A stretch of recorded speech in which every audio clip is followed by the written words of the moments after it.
东哥，我有问题想问你，为什么你会创办这个猫咪？起源就是因为战争，起源是这些孩子没有工作了，他们的家庭、他们的丈夫或者他们的爸爸在前线战斗嘛。对，你看到这里多快乐，孩子们在这种奶茶的这种焦香当中。我们大家说只有4个人，结果当我们突击队到的时候，那里总共有60几个俄罗斯人，那个打得非常惨。他们在骗人的过程当中，然后还说我们只要必要的时候呼叫火力支援，他们会去协调乌军的火炮。不光是没有火炮，我们连无人机都没有，变成说我们是无头苍蝇在乱打。Hello， 大家好，酷傻吧！我现在终于来到利沃夫了，然后终于有机会跟猫咪创办人东哥见面。好的，大家好，博红的粉丝好。我们是猫咪的创始人，同时也是敖德萨战斗猫，我们 OFC 创始人之一。我们一直在战斗。欢迎你来到我们的这个简陋的民宿啊，这个是乌克兰的利沃夫。早上呢，现在8点多钟。我们今天要做什么事情呢？就是要把这些明信片这些邮票都要贴在这个后面。那这些是要寄给谁？全世界不是很多关心乌克兰战场局势的华人同胞啊，他们给我们一些帮助，有赞助的，有鼓励的，有为我们写报道，所以我们要感谢他们。我们没有太多的钱来做这个，如果把收到的钱又去买这些很多贵重的地方，根本就做不到了。是，所以我只能聊表心意，差不多每个人要平均拿到$10。但是大家感谢远远超过$10。像我遇到过15岁的孩子从新加坡过来，带着1000欧元的现金交给我们。有78岁的这个老者从芝加哥赶过来，跟我们在一起，现在还在做那个翻译的工作。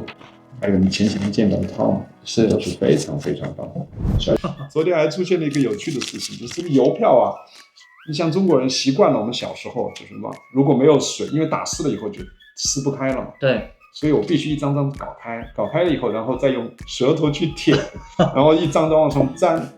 然后那个大妈就是拿着那个蘸了水的海绵说：“哎，你用这个啊。”但是我不能打湿啊，我一旦打湿，这个就很难分开了，你知道吗？或者只能一张一张这样舔。然后他就笑得够呛，我说我要做舔狗，我开玩笑的。我说我像一个狗狗一样，我喜欢你们，支持正义，什么都可以做，对吧？太棒了！你看，这最早的蛇岛的那个英雄，举着那个中指，最后壮烈牺牲，就是对方就攻上来了，占领这个蛇岛。蛇岛是在奥德萨附近那个岛吗？对，就是这个。所以很多这个战争开始的这个印记，你看这个是拖拉机，那个俄军坦克不是废弃了或者是打烂的，然后拖拉机举着那个竖的那个国旗就把它拖走了，送到废品回收站或者送给那个乌军去加工以后重新投入战斗。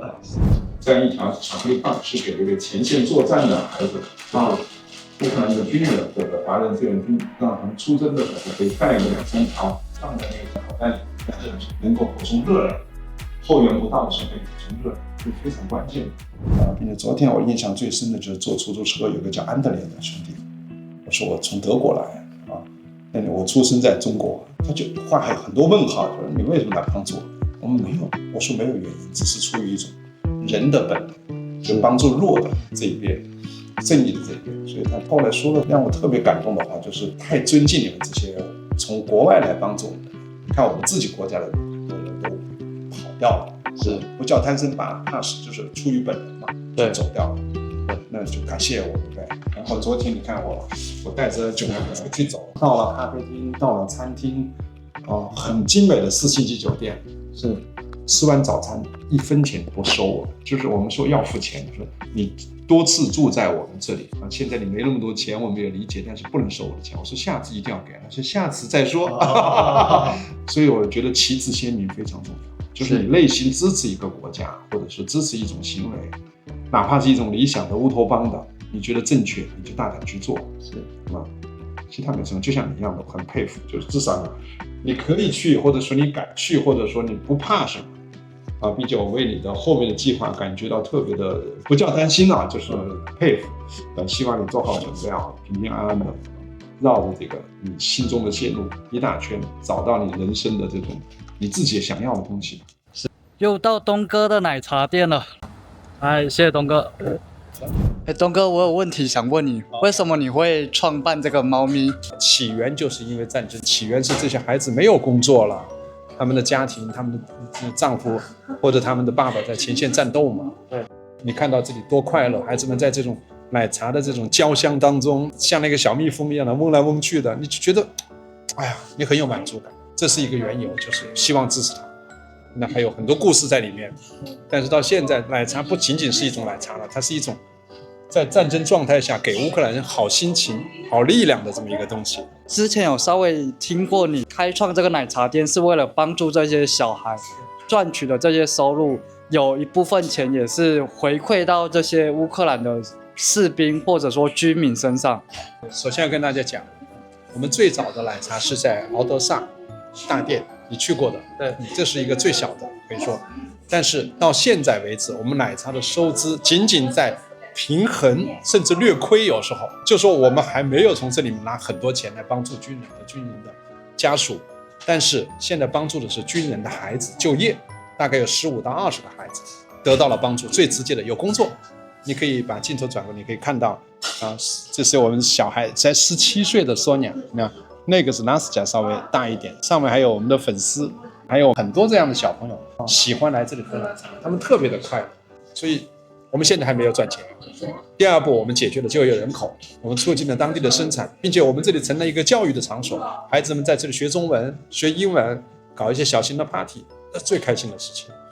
如果现在再要我来选择，我不会做，因为你明明是一个就是很难赚到钱。这条街你看到，它很多人，但是别人都是路过，就快速通过。现在有1年多了，就累积了很多这样的粉丝了，就回头客很多，所以要点时间。但是我一定要坚持下去。坚持的原因你也知道了，我们后面的相片你也拍到了，有我们的靓仔、达哥、圣光，这些人曾经来过这里。吴宗达来过啊，在这里泡面拉泡面，站在后面他没漏镜，他笑眯眯的躲在后面。然后靓仔给那个文阳他们拍的，文阳站在这里，我也笑得乐开花。谢谢你东哥，我们拿到面条了，很开心。所以你看到后面那个标志，你就可以看到有奶茶、有猫咪，还有很多孩子们写的心愿单，每一个孩子留下他们的心愿啊。在乌克兰美丽的女孩要给你这个咖啡bonbon。Thank you， 大贵哦，谢谢东哥的奶茶。哦 ，super！ 哎，你搞得很好，很多人会冲出来。这可是来自你们台湾的好东西啊！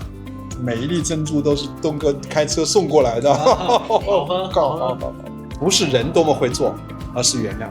对不对？你买的乌龙茶，结果你泡的另外的地方的茶，那肯定做不出来。对啊。所以希望我们台湾的兄弟姐妹来这里，利沃夫一定来捧场，也帮我们放到网上去宣传一下啊！因为每一杯奶茶都是大家乌克兰的保障。感谢。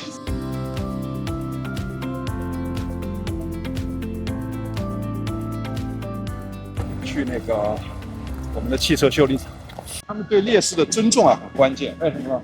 你看每一张图的背景都很干净，其实它是把它剪辑过的，它不会提前照的，是把它生活当中的照片拿过来。你看有些就是根本还没有准备好的这种状态，这个你发现没有？它跟别人不一样，这个是75年的老兵，对吧？这个没有，就是说他阵亡了，连他的出生日期可能都不知道。不知道的原因是因为可能他真的是没有家，就他都不知道。你看他抱着一个猫，小狸花猫。这是我们战斗猫的那个标志啊，也是从这个猫上来的，叫福豆。所以当初是因为这只猫才取名战斗猫。对啊。Odessa Fighting Cats， 就奥德萨战斗猫是这样的。它教堂特别多，你发现没有？对啊，超级多。因为它是东正教的国家嘛，对，所以大部分是展示的东正教的那个洋葱头，有点像洋葱的样子比较多。但是这个俄罗斯普京连这个都不放过。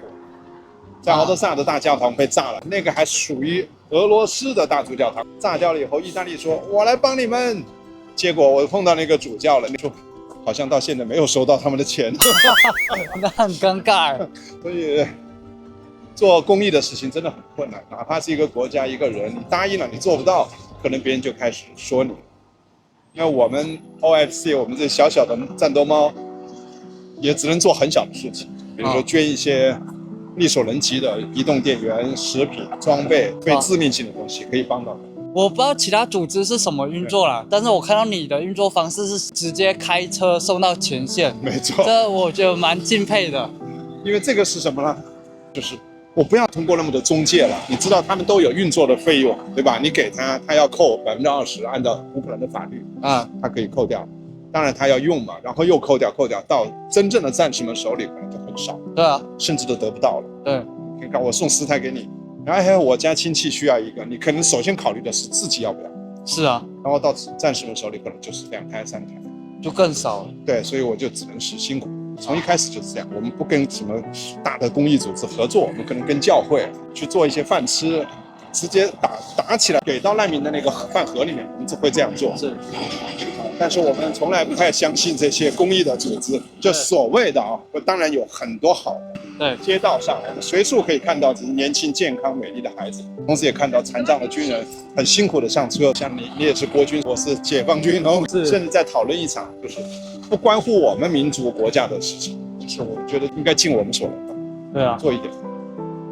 所以我也非常感谢你的频道，能够把台湾的观众是吧？大陆的观众，世界各地的华人，让他们沉浸进来，到底是什么样的这个利沃夫？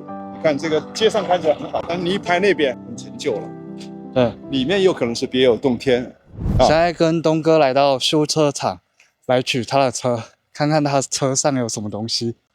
这个是炮弹，这一台的售价在乌克兰的零售价差不多达到$500左右，我们要送到赫尔松那边，答应他们送20台。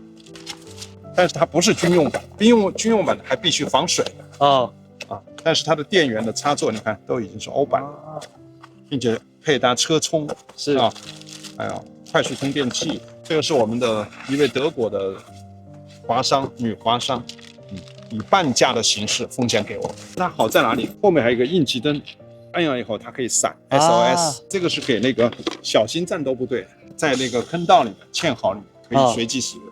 但他们机房的时候必须带回进行再充电，直到后方要充好电，然后携带过去。实际上还是不方便，但没办法，无人机现在需要这种短时间充电，因为它出去10几分钟、30分钟必须回来。万一再要执行任务，它就不够电了，你不可能用个发电机当去找死啊！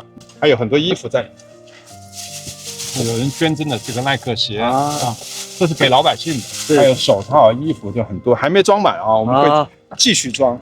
这个是美国的兄弟带过来的，并带过来给我们，都没有使用过的511的帽子啊，这些呢不一定给军队的人使用，可以给民防啊，或者村里的 security 保安呐。看你，哇哦，满满的是士力架，2箱的士力架，这个是高能量的，就是热量，他们打战斗的时候。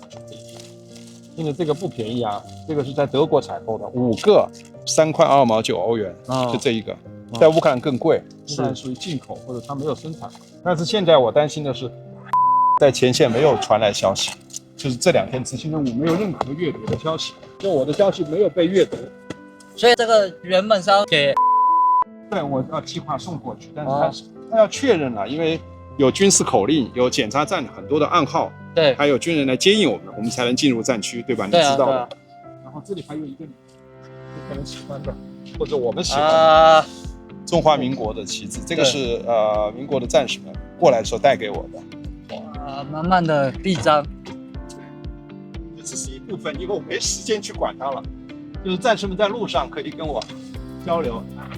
这是圣光妈妈那时候做音乐展的时候，就追思音乐会的时候，送给我的样板，我重新做了，因为不够了。是啊，有333部队，这个最牛，布达洛夫的情报部队，蝙蝠部队，这个你熟悉吧？啊，这台湾的，国军臂章啊。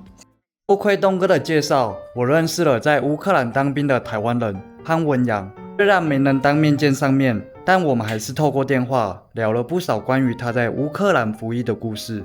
我看之前别人采访你的报道，你是第3次过去嘛？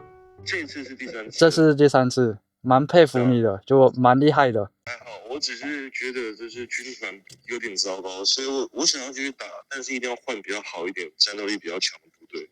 你现在是在国际的军团，还是说？我现在是空降部队，就伞兵旅。现在就是乌克兰的宪法已经有通过说，就是乌克兰的各旅级的部队可以自行成立外国营。就是外国的连队或排级单位？基本上都是连级以上，都到达营的这个编制。那你的同事会是乌克兰人，还是一样是外国人？都是外国人，但是军官级的干部都是乌克兰人。你说的这个是当地的部队嘛，就不是外籍兵团了。对，这当地的部队。那跟外籍兵团有什么差别？因为外籍兵团它是编制很小，它其实名义上是军团，但是实际上我们现在一个营当中可能就只有2个满编排哦，还不是连哦，一个营现在连一个连的兵力都不足，这都是排，然后没有火力支援。连火力支援排，连迫击炮这些都没有，所以那时候我出突击任务的时候，我被俄军的那个各种口径的火炮连炸60几发，我就很幸运的活下来，而其他人都死了。哇，所以大家现在也不想去外籍兵团了嘛，都直接去当地的部队。对，基本上是对于资讯接收的非常少的那些外国人，比方说什么南美洲那些人，真的没有什么资讯，资讯断层，他们会去国际兵团。但是像我们就是已经在国际兵团服役过的，都会选择其他乌克兰的武装部队，不会再回去那个国际兵团。而且国际兵团贪腐很严重。贪腐很严重是什么意思？就是他会没收你的钱吗？应该说他会直接贪污你的薪水。像我之前参与过突击任务，然后正常来讲就是依照单位跟我签订的合约上面有一张纸，那我是要拿到10万，他只给我颁发4万。后来他跟我讲不发的理由是，他说我没有在前线待满15天，也就是说原本你参与一次突击任务，你可以拿到10万块，后面就变成多加一条，你要参与一次突击任务，并且多待15天。他用各种的方式在绕法规，然后不给你薪水，但实际上那个薪水一定会发到你的账户里，只不过他是给他收走。他们贪污是非常严重的，而且是一堆人贪。当初我们营跟那个长官爆发很严重的冲突，因为那时候派我们去恰索菲亚执行突击任务的时候，他不断派突击队去冲俄国人的那个建筑，大家说只有4个人，结果当我们突击队到的时候，那里总共有60几个俄罗斯人，那个打得非常惨。他们在骗人的过程当中，然后还说我们只要必要的时候呼叫火力支援，他们会去协调乌军的火炮。不光是没有火炮，我们连无人机都没有，病人说我们是无头苍蝇在乱打。后来幸存下来的士兵跟营长直接翻脸，当面指责骂他3字经，然后他就说，要不然你们就是可以给你们假单，然后你们解约回家，或者是你们可以去找其他单位。然后那个时候我2次任务完以后，因为连另一个台湾人阿达都死了，自己解约回台湾，然后把这件事情尽量报给媒体，然后其他我的队友都是转到其他乌军的部队。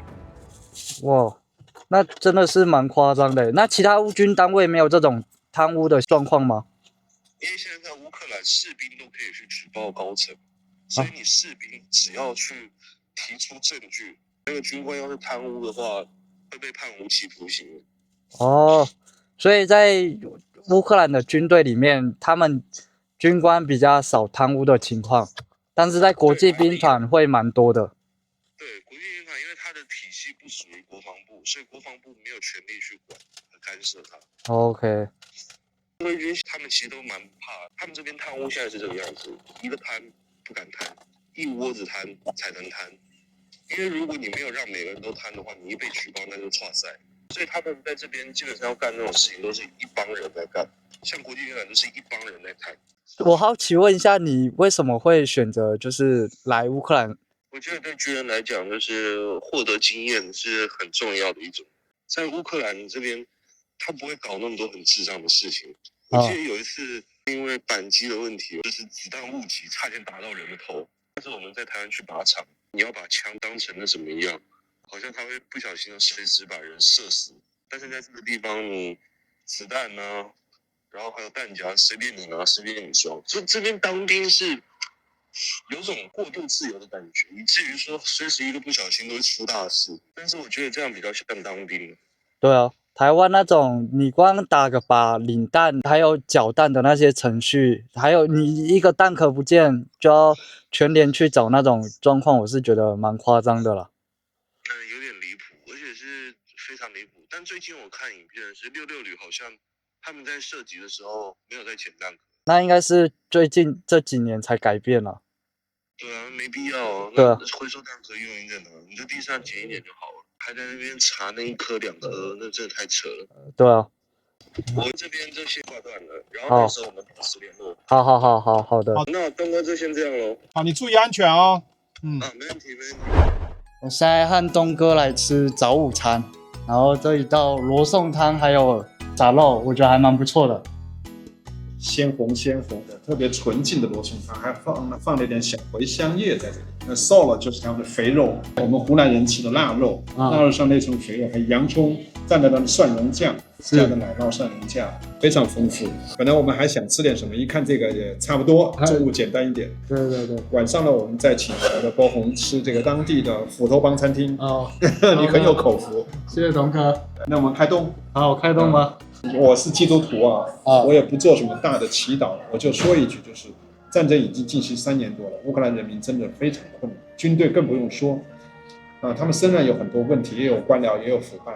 我希望我们的中华民国的战士也好，我们大陆的战士也好，继续关注他们，帮助他们，我们一定要争取自由和和平，跟邪恶作战。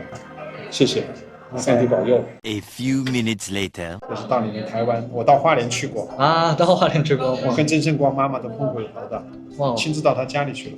我要知道你在，早就跟你见面了。是，这都是进出乌克兰的证明。没错，进出，就一队是一次进出嘛。对，看1、2、3、4、5、46次，这次是46次，46次。哇！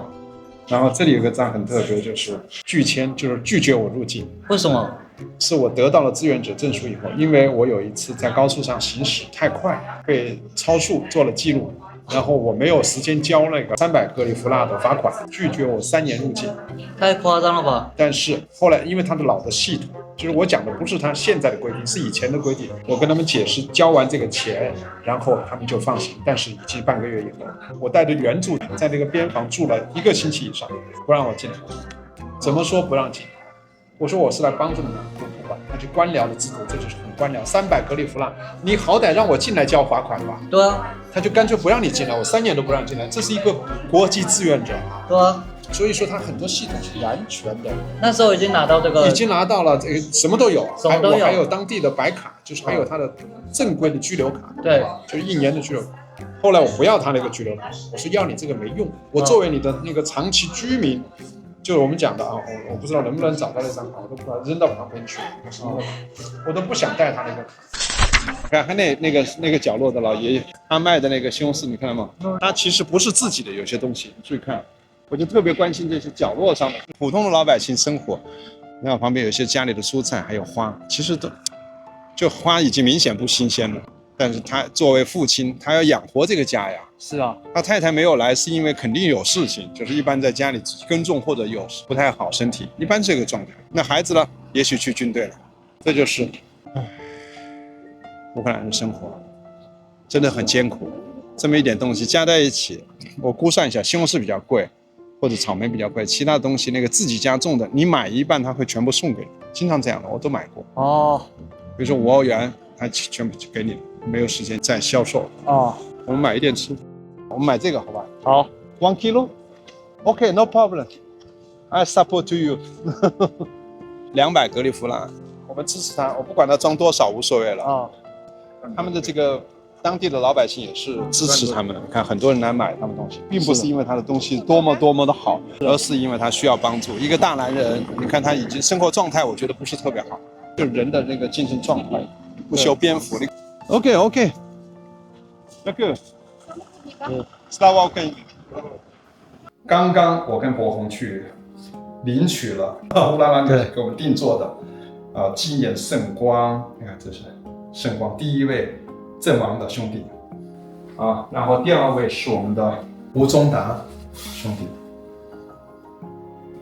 好，大家看到第3位就是大家熟知的，在我身边的兄弟彭成亮，下面有我们战斗猫的一个小标志 OFC。这边是国际军团的标志，上面是青天白日，为什么呢？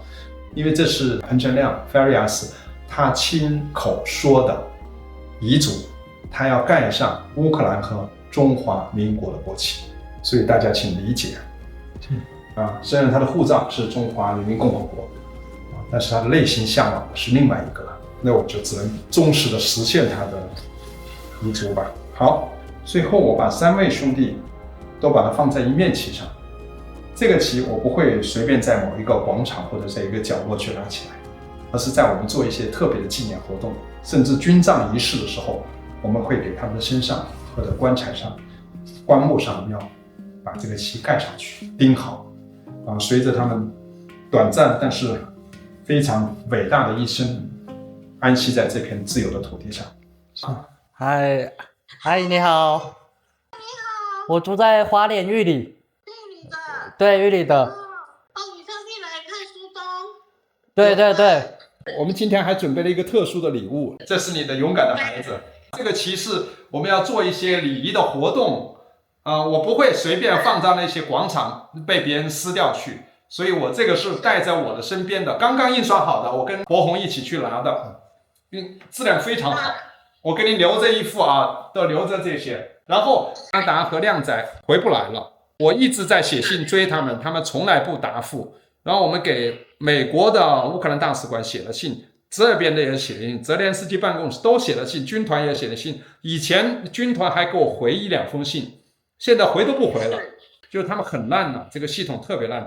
今天那个文阳也跟博宏沟通了，也跟他沟通了，讲到你们的情况，所以我们就通过媒体的力量来给他们施加点压力，让他们尽快的让我们2个孩子回归到自由的土地里面去，是这样的。是。那我再问一个问题，我们的光仔他的那个账上还是没有到他们的赔偿款，对吗？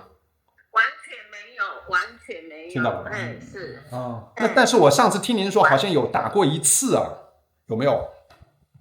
连1次都没有，1次那我还听错了，1次都没有，太过分了，真的是太过分了。因为所有人，我跟他们讲，他们都不相信，说我骗他们。我说我为什么要骗你，对不对？如果我骗到了也好啊。我也跟人家说，我们完全没有拿到。连圣光他们自己的爸爸、他们的姑姑那边都以为我已经拿到了，可是我们是完全没有拿到。他们都一直散布说我们都拿到圣光的抚恤金，太过分了，连亲人都不相信，对没？到处讲，到处说我现在很有钱。哇！好，你跟我们的孩子签了协议，要答应他这个，那你连基本的。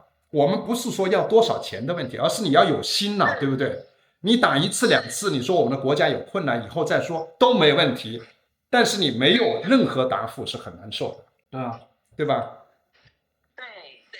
对。去年5月份我们去日本，驻日本的那个乌克兰大使，他也有帮我们再做1次的申请，重新再申请1次，还是一样没有。日本的那个战友有没有得到一点呢？那个孩子听说有，都是听说，都是听说有，可是金额是没有讲啊，听说有。对，听说只是听说啊，因为现在部队很乱呐，特别是国际军团，其实他们自己的正规军。我们还有一个台湾孩子还在作战的，今天他自己写出了，他已经3个月都没有拿到前线补助了，就说冒着生死去打仗的，连那个补助都没有，你怎么打嘛？所以说真的我好痛心，但是我就是为了这3个孩子，本来只有圣光的，现在多了2个，有2-3个压力给我，我不管我能做多少，我尽力去做。谢谢。我们都姓苏啊，姓苏的人很棒的。好，拜拜，保重，苏妈妈保重，拜拜。圣光的妈妈她说，圣光阵亡的抚恤金都没有拿到，但是这跟我在国际兵团的招募网站看到的资讯完全不一样。请问你怎么看这件事情？如果一个国家通过网约或者合同的形式固定下来，他要履行的义务，我认为是必须要做的。但是你做不到，你应该随时通报情况。谁的家里都有困难，对不对？对不起，我现在军费不够，或者我赔偿款慢慢的给你，对吧？你有一个承诺，我们都可以原谅。就跟一个朋友找你借了钱，他突然家里又有事情，他跟你说晚一点没问题啊，但是你总得开始啊。对，1次都没有，3年都没有给过我们圣光的家属。他说分40次支付，不是36万或者40万一次支付，你记住啊，那是圣光的妈妈跟我说的。所以说这个完全是扯淡的事情，是不可以原谅和理解的，至少我不可理解为什么会这样，所以我认为是不正常的，这里面一定有漏洞，一定有问题。现在和东哥还有他的朋友来这个斧头帮餐厅吃饭，这个餐厅是不叫斧头帮餐厅，我不知道它叫什么，但是东哥都叫它斧头帮餐厅。这间餐厅超级酷的，上面有这个太极的符号，然后下面这些是他们用来烤肉的木头，烤出来的肉应该是蛮香的，超级多排骨，看起来超级美味，超级可口。这斧头超酷，是直接从腰上拿出来的。排骨兜兜，哈哈，特别。然后准备剁啊，上菜啦！一般的好看的饭法。哇！在中国大陆不可以的。啊，拿的武器啊，刀是要攻击的，都不是。Three 哇哦， and three. 简单粗暴，直接用手拿。这个怎么？鲜嫩多汁啊！